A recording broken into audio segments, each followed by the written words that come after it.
With the name of Almighty One God, who is most merciful and beneficent, peace be upon him, Prophet Muhammad. My name is Dr. Abu Abdullah, and we are learning Al-Quran, the last revelation, which is not changed a single word since it was revealed more than 1400 years ago. We were learning chapter AlNisa, means the chapter with the name of women. So we did till 59 verses and now we continue forward. Have you not seen those who claim that they believe in what has been revealed to you and the other prophets before you? Yet they desire that the judgment in their dispute means be made by Taghut, means kafirla, shaitan, shayateen. Though they were commanded to reject them, and Satan's wish is to lead them astray into deep error. When it is said to them, come to be judged by the Prophet Muhammad in accordance with what Allah has revealed, you see that the hypocrites show their utmost hesitations in coming to you. But see how they behave when they get into trouble as a consequence of their own doings. They come to you swearing by Allah that they desired nothing but to promote good and bring about a reconciliation. Allah knows what really is in their hearts. Therefore, leave them alone, admonish them, and speak to them factual words which may go deep into their hearts. These are the verse 61 to 60 to 63. And here Allah is describing the hypocrites' attitude towards the decision of the Prophet Muhammad. We continue. We did not send any prophet but to be obeyed by Allah's leaves. If they would have come to you when they had wronged themselves to seek Allah's forgiveness, and if the Prophet Muhammad had also asked Allah's forgiveness for them, they would have found Allah forgiving and merciful. Nay, O Muhammad, peace be upon him, by your Rabb, they will never be true believers until they accept you as a judge in their disputes. Then they don't find any resentment in their hearts against your verdicts and accept them complete submission.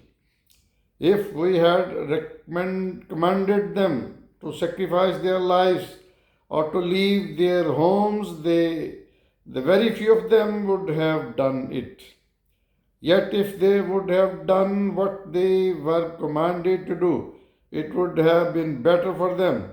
Not only would their faith have been strengthened, but we would have given them an extra great reward on their own and also guided them to the right way.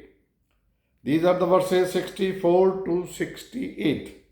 And in these verses, Allah is describing one who disputes the decisions of the Prophet Muhammad is not a believer. Next, whosoever obeys Allah and the Prophet Muhammad will be in the company of those whom Allah has blessed.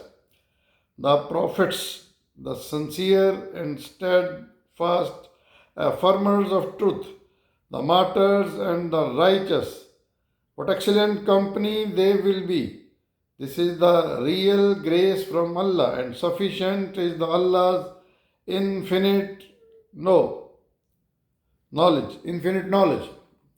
These are the verse 69 to 70.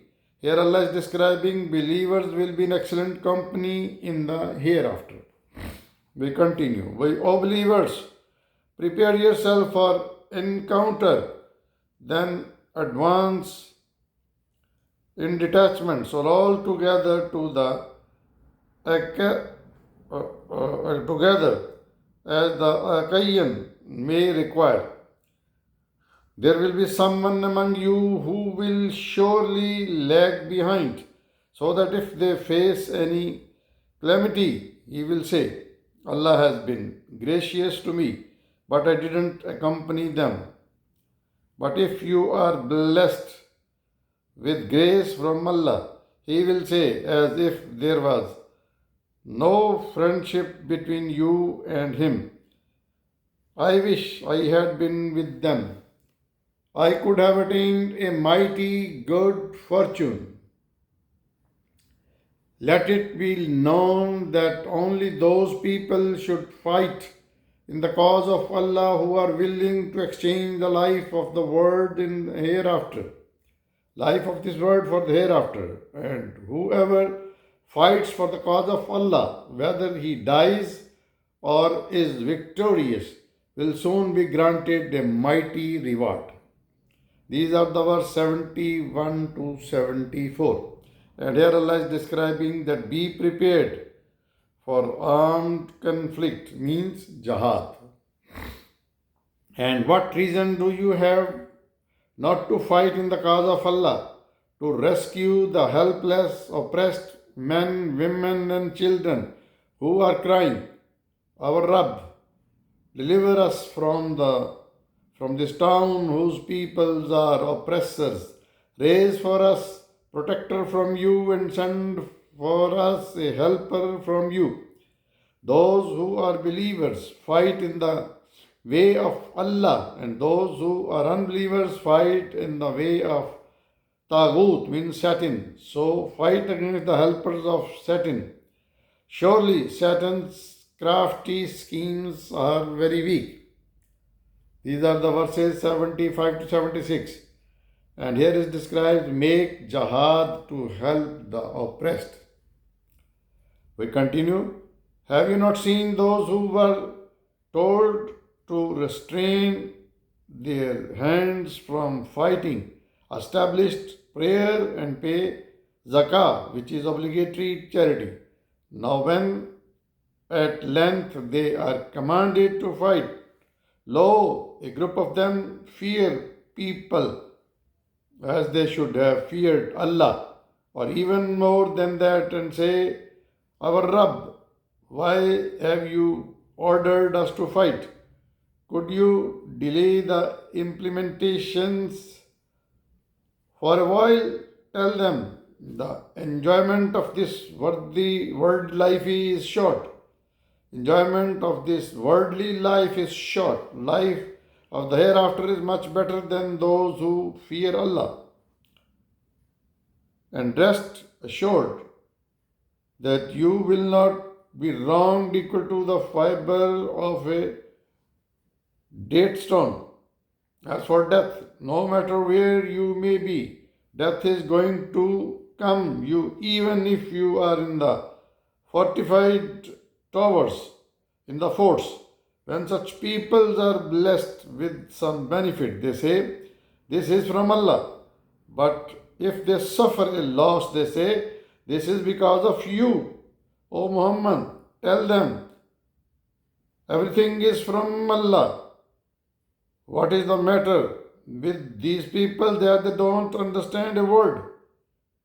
Whatever benefit comes to you, O people, it is by Allah's grace, and whatever loss you suffer, it is the result of your own deeds. We have sent you, Muhammad, as a prophet to mankind. Allah is your all-sufficient witness. These are the verse 77 to 79. And here are described, there is no escape from death, even you are in the strong force. Next we continue. Anyone who obeys the Prophet, in fact obeys Allah. As for those who pay no heed, they should know that we have not sent you as a taskmaster over them. They will say, "We are at your service." Yes, when they leave, some of them meet together secretly at night to plot against what you have said. Allah notes down all these plots. Therefore, leave them alone and put your trust to Allah. Allah is your all sufficient trustee. These are the verses 80 to 81. And in these verses, Allah is describing obedience of the Prophet is the, in fact, obedience of Allah. So we have done today Surah Nisa, Surah chapter 1 till 81. Please keep watching my channel, Dr. Abu Abdullah.